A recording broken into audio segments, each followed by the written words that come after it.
잡 인터뷰 해보신 적 있으십니까? 잡 인터뷰 하면은 직장에 가서 상사들 또 따라서는 그 회사나 인스티튜션에서 지원자를 데리고 시내 관광을 시키는 그런 시간도 있습니다. 말하자면 사무실이 아닌 곳에서 자기가 일하는 곳이 아닌 곳에서 캐주얼하게 이제 만나는 시간이 생기게 되는데요. 어떤 지원자들은 그 인터뷰 중간에 있는 그런 캐주얼한 시간을 진짜 캐주얼하게 생각하는 사람들도 있습니다. 그래서 자기 마음대로 이렇게 할 얘기 다 하고 자기 하던 대로 다 하고 그러다가 낭패를 보곤 합니다. 왜냐하면은 그 시간도 인터뷰의 한 부분인데 그거를 너무 그냥 가볍게 생각하다가 그런 낭패를 보는 것이죠. 지금이 어떤 상황인지를 제대로 이해하지 못하면 그 시간을 망치게 되는데요.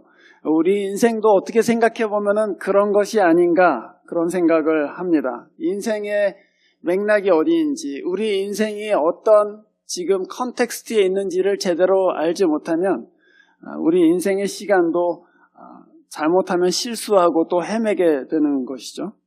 오늘 예수님께서는 예루살렘으로 올라가고 계십니다. 그리고 제자들은 우리가 본문 11절에서 보는 것처럼 이제 곧 하나님의 나라가 임하겠구나, 예수님께서 예루살렘의 왕으로 올라가시니까 이제 모든 것이 바뀌겠구나 하는 그 기대를 가지고 있습니다. 모든 문제가 이제 해결될 거야. 그리고 엄청난 변화가 올 거야 하는 그런 기대 가운데 예루살렘으로 다 같이 올라가고 있습니다. 한 사람이 예수를 믿으면은 그 사람이 예수를 믿고 나서 갑자기 인생에 어떤 큰 변화나 또는 무슨 문제가 해결된다든지 기적이 일어난다든지 그런 것들을 흔히 예상하곤 합니다. 기대하게 되죠. 그런데 대부분의 경우는 예수를 믿고 나서도 문제는 여전히 그 문제 그대로 있고 또 큰 변화가 생긴 것 같이 보이지 않는 그런 때가 많이 있습니다. 그래서 예수 믿는 게 이런 건가 그러고서는 예전에 살던 그대로 살게 되기도 합니다. 하나님의 나라가 진짜 오는 건가 그런 생각도 들고 또 예수를 믿는 게 진짜 무슨 일이 일어나긴 일어나는 건가 하는 그런 의심도 생기게 되지요. 그러다 보면 주님께서 오신다고 그랬는데 그 오심에 대한 기대감 없이 살게 되기도 합니다. 우리가 오늘 우리 아이들이 나와서 이렇게 대림절 세 번째 주라고 촛불도 붙였습니다. 대림절은 말 그대로 오시는 그리스도를 기다리는 절기입니다. 그런데 여러분, 그리스도를 기다린다는 거에 무엇을 의미합니까? 그분이 오신다, 그분이 오시겠다 그렇게 약속하셨는데 그분을 교회가 기다린다는 것이 무엇을 의미하는가? 또 어떻게 살아야 되는 것을 가르치시는가? 그것을 우리가 사실은 생각해 보게 됩니다. 오늘 이 비유가 우리 인생에 하나님의 나라가 오는 것을 기다리는 기간이다 이렇게 가르치고요. 또한 하나님의 나라를 기다리는 삶은 어떤 것인가에 대해서 저희들한테 가르치고 있습니다. 예수 당시에 로마 제국에서는 여러 지역을 다스리기 위해서 현지인을 왕으로 세우는 경우가 종종 있었습니다. 그것을 클라이언트 킹이라고 그렇게 얘기합니다. 여러분이 잘 아시는 헤롯 왕도 로마에 가서 유대 지역의 왕으로 왕위를 받고 임명을 받고 돌아온 사람입니다. 오늘 이 비유에 보면 어떤 귀인이 왕위를 받아오기 위해서 먼 나라로 여행을 떠났다고 그렇게 되어 있습니다. 떠나면서 종들을 불러서 한 문화씩을 주면서 자기가 돌아올 때까지 이 문화를 가지고 장사해라 이렇게 명령합니다. 이 귀인은 물론 다시 오실 예수 그리스도를 상징하고 있습니다. 종들은 바로 그 그리스도의 종들인 우리를 상징하고 있고요. 그리고 그 한 문화는 우리가 예수께서 오실 때까지 갖고 있는 전체, 곧 우리 인생을 의미한다고 볼 수 있습니다. 하나님께서 주신 모든 것을 의미하죠. 시간이건 물질이건 무엇이건 탤런트건 그 전부를 의미한다고 볼 수 있습니다. 주인이 돌아올 때까지 이 종들은 자유인으로 살 수도 있습니다. 주인이 없으니까. 주인이 맡긴 것이 완전히 그 종들의 재량 가운데 있습니다. 또 내게 명령하는 주인은 지금 엄청나게 먼 곳에 있습니다. 그래서 마치 내가 주인인 것처럼 살 수 있습니다. 그런데 그것은 어떻게 보면 시험이죠. 진짜 이 종들이 주인이 없을 때에도 종으로서 충실하게 살고 있는가 하는 것에 대한 시험이 아니겠습니까? 그리스도께서 오신다고 한 지가 2000년이 넘었습니다. 올해가 2018년입니다. 2000년 동안 교회가 예수 그리스도를 기다리고 있지만 아직 오지 않고 계십니다. 너무 길기 때문에 어떻게 생각하면은 안 계신 거 아닌가? 그래서 내가 가진 것은 그냥 내 것이다라고 착각할 수도 있습니다. 또 내 인생 이것으로 끝이다라고 생각할 수도 있을 만큼 긴 시간을 우리가 기다려왔습니다. 그러나 이 본문에 의하면 지혜로운 자는 누구인가 할 때 그는 바로 주님이 다시 오시는 것을 믿고 지혜로운 청지기가 되어서 하나님을 기쁘시게 하기 위해서 자기가 갖고 있는 것들을 사용하는 사람, 그 사람이 지혜로운 사람이라는 것을 알게 됩니다. 벨러에 다니는 여러 학생들 중에 차가 있는 학생들이 조금 있죠.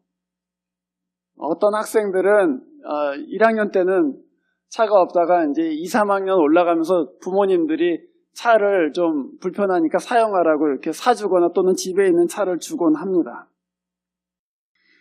차가 생긴 학생들은 보통 두 가지 유형으로 갈라지는데요.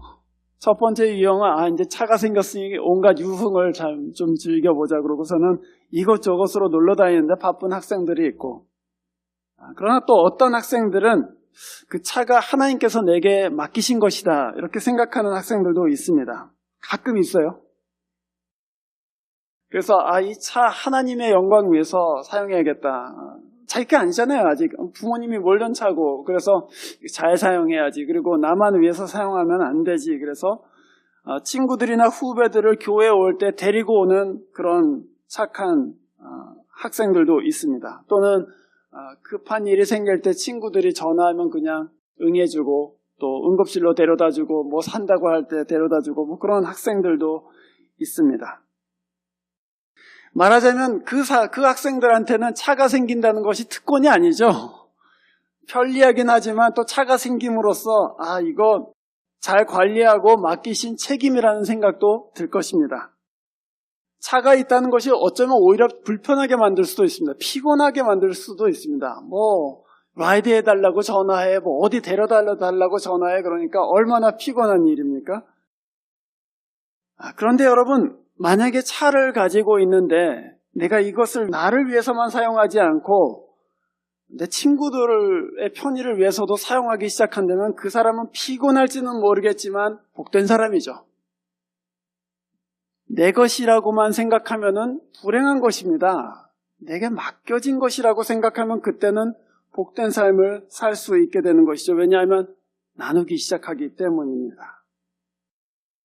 하나님께서 우리에게 주신 것을 내 것이라고 생각하지 않고 맡기신 것이다 이렇게 생각한다면 모든 것을 좀 다르게 생각해 볼 수 있게 됩니다.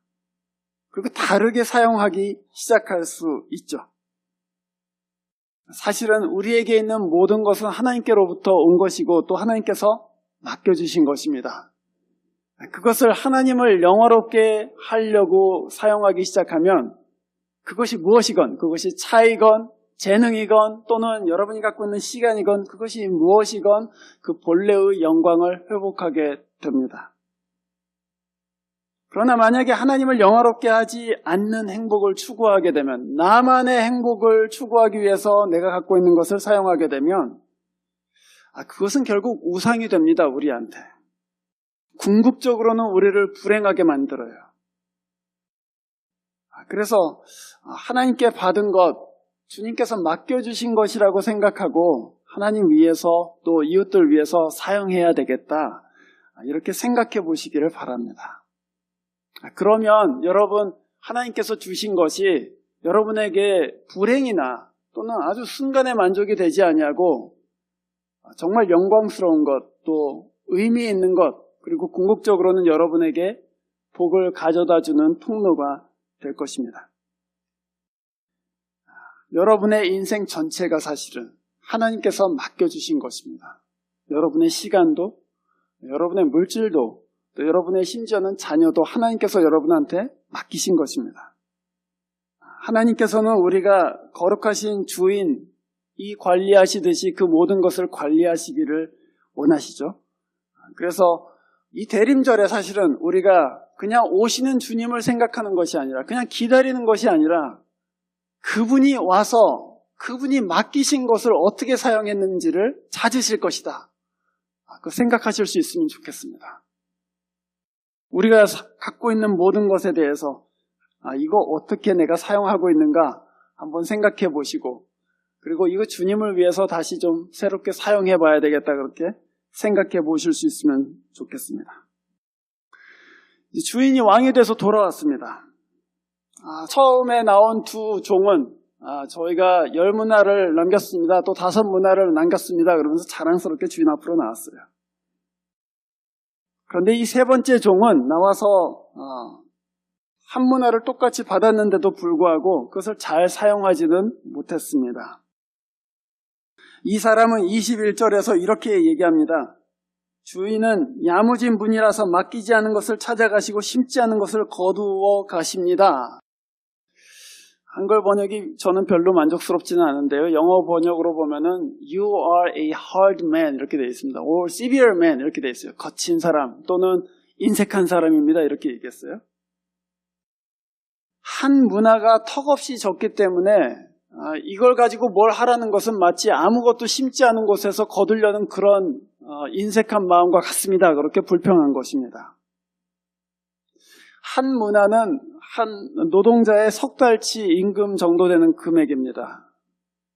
그러니까 미국 달러로 환산하자면은 그냥 노동자라고 생각했을 때 한 10,000불 정도 금액 정도 됩니다. 10,000불을 주면서 내가 돌아올 때까지 이걸로 장사를 해라 그렇게 맡긴 것이죠. 제가 장사에 대해서는 잘 알지 못하지만 장사하기에는 좀 애매한 액수인 것은 사실입니다. 한 10만 불 정도 있으면 모를까. 무슨 가게를 하나 열려고 해도 10,000불 갖고 무슨 가게를 열어요? 10,000불 갖고 뭘 할 수 있을까 제가 생각해봐도 가게 열기에는 힘들고 뭘 하려고 하면은 이거 바닥부터 시작해야 되는 금액입니다. 그러니까 10,000불을 가지고 가게를 열 생각을 한다면, 무슨 비즈니스를 크게 할 생각을 한다면 그건 아무 가치 없는 돈이죠. 오히려 나를 무시하는 것 같이 여겨지는 그런 돈으로 느껴질 것입니다. 그러나 만약에 마음을 낮추고 이거 잘 사용해봐야지 하고서는 낮은 곳에서부터 시작하겠다는 마음을 가지고 있다면 그 돈으로도 뭔가를 할 수 있겠죠. 사무실이 아닌 길거리 좌판에서 시작할 수 있겠다. 마음을 낮춘다면 그렇게 할 수 있는 것입니다. 마음이 낮은 사람에게는 그 한 문화가 기회가 되지만 마음이 높은 사람에게는 그것마저도 불쾌하게 여겨질 만한 그런 액수입니다. 그래서 이 세 번째 종은 그 10,000불짜리 한 문화를 받고서는 화가 났습니다. 그대로 싸뒀다가 주인한테 그대로 돌려줬습니다. 네가 준 대로 그대로 돌려주겠다는 그런 마음이죠. 이렇게 작은 것으로는 아무것도 할 수 없는데 왜 이런 걸 나한테 주냐는 항의의 표시가 거기에 담겨져 있습니다. 여러분, 혹 하나님께서 여러분에게 내게 재능을 충분히 주시지 않았다 하고 생각하시지는 않습니까?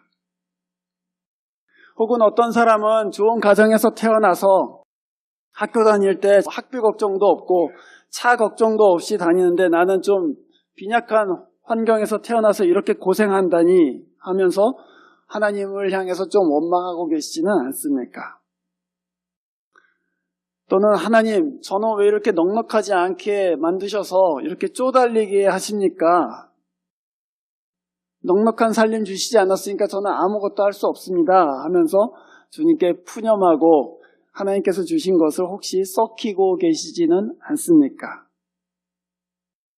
그러나 여러분, 오늘 이 비유는 주인이 종들에게 한 문화씩을 다 공평하게 나눠줬다고 그렇게 얘기합니다. 우리가 알고 있는 마태복음의 달란트 비유하고는 다르죠. 달란트는 사실은 엄청나게 큰 금액입니다. 한 달란트만 해도 한 20억 정도 되는 그렇게 큰 금액입니다. 그래서 마태복음에 나오는 그 비유에서 한 달란트, 5달란트, 10달란트 그것은요, 한 달란트 가지고도 너무나도 큰 금액이에요. 그러나 여기 누가복음에서는 한 문화입니다. 그냥 10,000불 정도, 어떻게 보면 별거 아닌 그런 돈을 다 공평하게 나눠줬다는 것이죠. 말하자면 사람의 눈에 볼 때는 다 다르게 보이는 것 같은데 하나님 관점에서 볼 때는 사실은 공평하게 나눠줬다는 것입니다. 만약에 우리가 그것을 믿음으로 받아들일 수 있다면, 내가 가진 것이 비참하고 작게 보이지만 하나님께서는 공평하게 나눠주셨다, 그것을 믿음으로 받을 수 있다면, 그래서 마음을 낮출 수 있다면, 그럼 그 한 문화도 우리에게는 선물이 되는 것입니다. 마음을 낮추시기를 바랍니다. 그리고 여러분이 가진 것을 너무 비참하다, 작다 그렇게 생각하지 마시고 그 작은 것으로 하나님을 위해서 생각해 보시고 또 일해 보십시오. 주님께서 그 작은 것 위에다가 복을 내려주실 것입니다. 나중에 주인이 돌아왔죠. 돌아와서 이 두 종들한테 이렇게 얘기했습니다. 17절에 보면 이렇게 돼 있죠. 착한 종아, 잘했다. 네가 아주 작은 일에 신실하였으니 10고을 다스리는 권세를 차지하여라. 우리 개역 한글판에는 지극히 작은 것에 충성했다 이렇게 돼 있어요. 지극히 작은 것에 충성했다. 말하자면 주인도 알고 있었다는 얘기예요. 나도 너한테 줄 때 크지 않은 것을 줬다. 지극히 작은 것을 너한테 줬다라고 지금 인정하고 있는 것입니다. 내가 일부러 작은 것을 주었다. 그리고 일부러 오랫동안 떠나 있었다. 왜냐하면 충성됨이 어떠한 것인지 알아보기 위함이었다. 그 얘기죠. 이렇게 작은 것을 가지고도 충성할 수 있는가? 이렇게 오랫동안 오지 않는데도 신실하게 그것 갖고 아둥바둥하면서 충성되게 살 수 있는가? 그거 시험하신 것입니다. 하나님이 주신 것들, 여러분 어떻게 생각하면 이것밖에 안 주셨다고 원망하실 수도 있겠지만, 그러나 여러분 하나님께서 여러분의 마음을 달아보고 계시다는 것을 기억하시기를 바랍니다. 주님은 우리가 그 작은 것을 가지고도 신실하기를 원하세요. 주님은 우리한테 일부러 조금 부족하게 주셨어요. 이 부족한 것을 가지고도 선물로 알고 하나님 앞에 신실할 수 있다면 그 사람이야말로 진짜 하나님의 종들인 것이죠. 세 번째 종은 하나님이 인색하다고 생각했습니다. 작은 것을 주시는 하나님의 지혜를 깨닫지 못했습니다. 그러나 여러분, 혹시 우리가 깨닫지 못하더라도, 왜 이렇게 조그만 것을 주셨는지 우리가 깨닫지 못하더라도 하나님이 은혜로우신 분이심을 믿었다면, 그랬다면은 그렇게 행동하지는 않았겠죠. 여러분, 그래서 우리가 우리 인생에 왜 하나님께서 이렇게 조금 주셨는가 또는 부족하게 주셨는가, 그거 다 이해할 수 없을 때도 있습니다. 그러나 하나님의 은혜로우심과 풍성하심에 대한 믿음을 잃지는 마십시오. 이해하지 못하지만 순종할 수 있어요. 우리가 다 알지 못하지만 하나님을 여전히 경배할 수 있습니다. 그게 믿음의 비밀이죠. 내가 다 알지 못하고 이해하지 못하지만 하나님 찬송합니다. 내가 다 알지 못하고 헤아리지 못하지만 주님 순종할 수 있습니다. 그게 믿음의 비밀입니다. 그리고 주님께서는 그 믿음을 찾으십니다.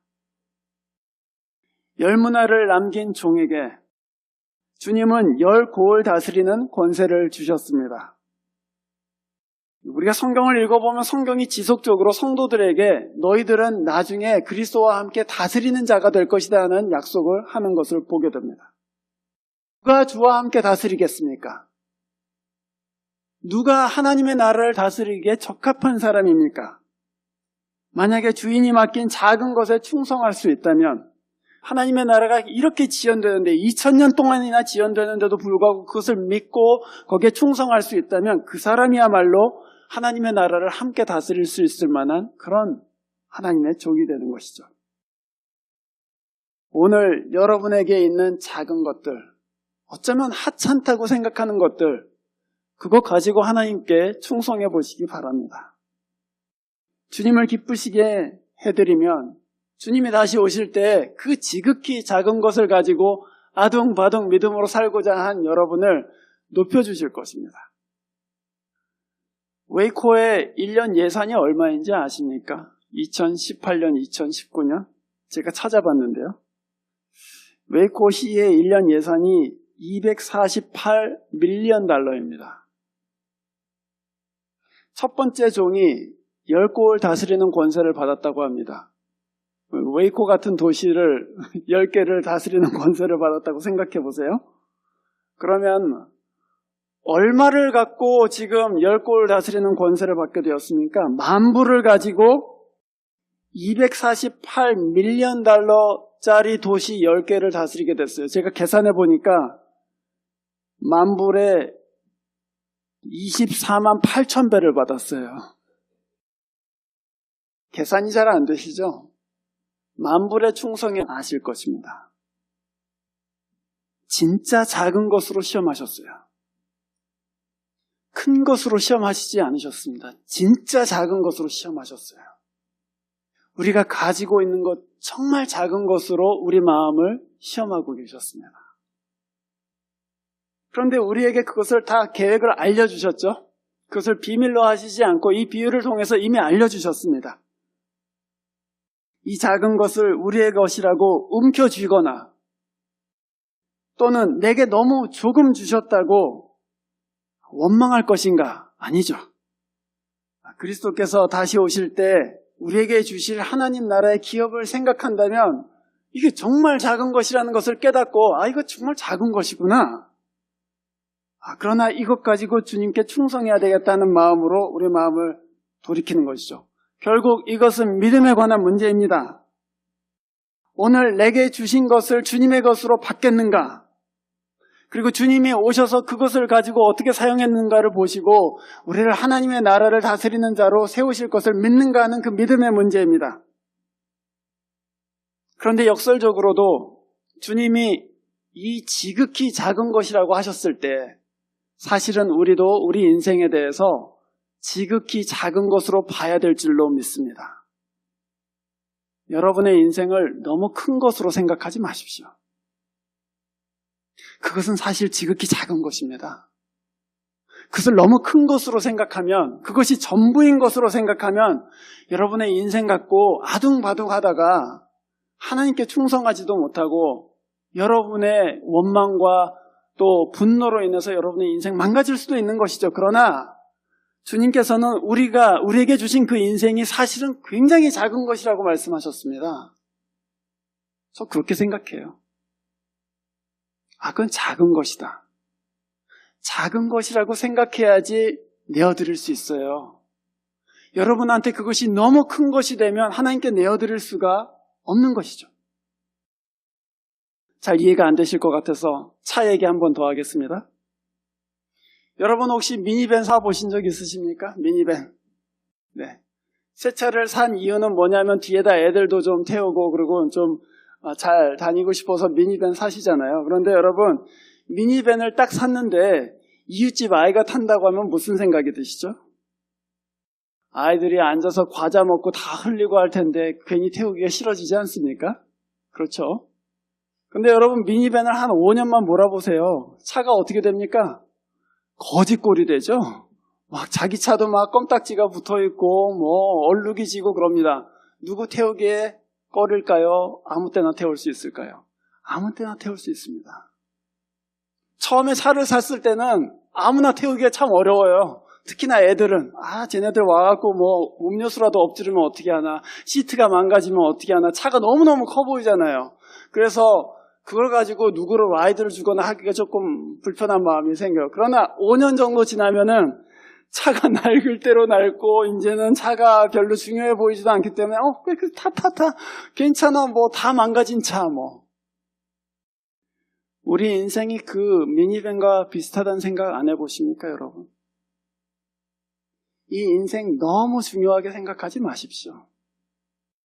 이거 하나님께 드릴 수 있는 것이다. 이거 이웃들을 위해서 내어줄 수 있는 것이다. 이렇게 생각하세요. 지극히 작은 것이다. 하나님께서는 이거보다 훨씬 더 큰 것으로, 영광스러운 것으로 바꾸어 주실 것이다. 그 믿음 가지고 있으면 우리가 이 땅에서 인색하게 살지 않을 수 있습니다. 우리 인생 한 번 살고 끝나는 거 아닙니다.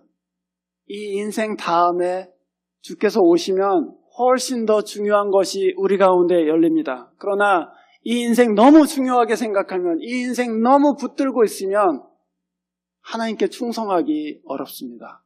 이웃에게 너그럽게 대하기 어렵습니다. 내게 맡기신 것 정말 작은 것이지만 소중하다, 이렇게 생각하셔야 됩니다. 그때에 주님, 이거 별거 아닌 것이지만 주님께 내어드리고자 합니다.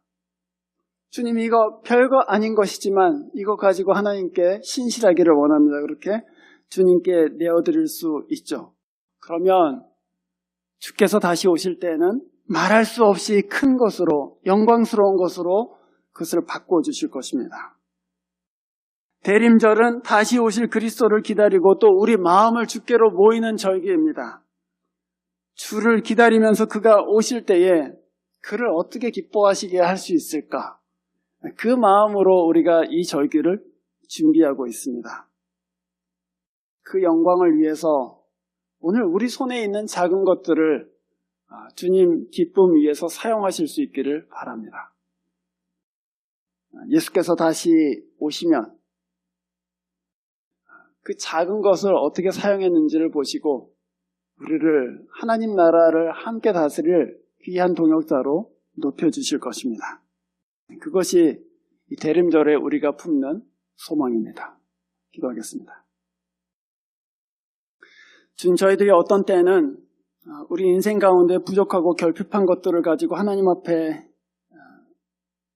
마음 아파하기도 하고 또 원망하기도 하고 불평하기도 했었습니다. 또 나는 왜 다른 사람에 비해서 이것밖에 가지고 있지 않은가 감사하기보다는 힘들어하고 또는 상처를 받기도 하였습니다. 그러나 주님, 오늘 이 비유대로 주님이 우리에게 주신 것이 참으로 공평하고 넉넉한 것임을 받아들일 수 있는 믿음을 허락하여 주시옵소서. 그리고 그것을 불평하고 원망하기보다는 그것을 가지고 낮은 마음으로 주님을 섬기는데 발걸음을 돌릴 수 있도록 저희들에게 큰 믿음 허락하여 주십시오. 이 대림절에 다시 오실 그리스도를 소망하고 또한 주와 함께 다스릴 소망을 저희들 마음 가운데 새롭게 해주셔서 쫌스러운 마음이 아닌 넓은 마음으로 내 눈앞에 있는 이익만을 위해서 사는 것이 아니라 하나님의 영광을 위해서 사는 폭넓은 마음으로 우리가 이 대림절을 지내고 또한 마음을 넓힐 수 있도록 도와주시옵소서. 주 예수 그리스도 이름으로 기도합니다. 아멘.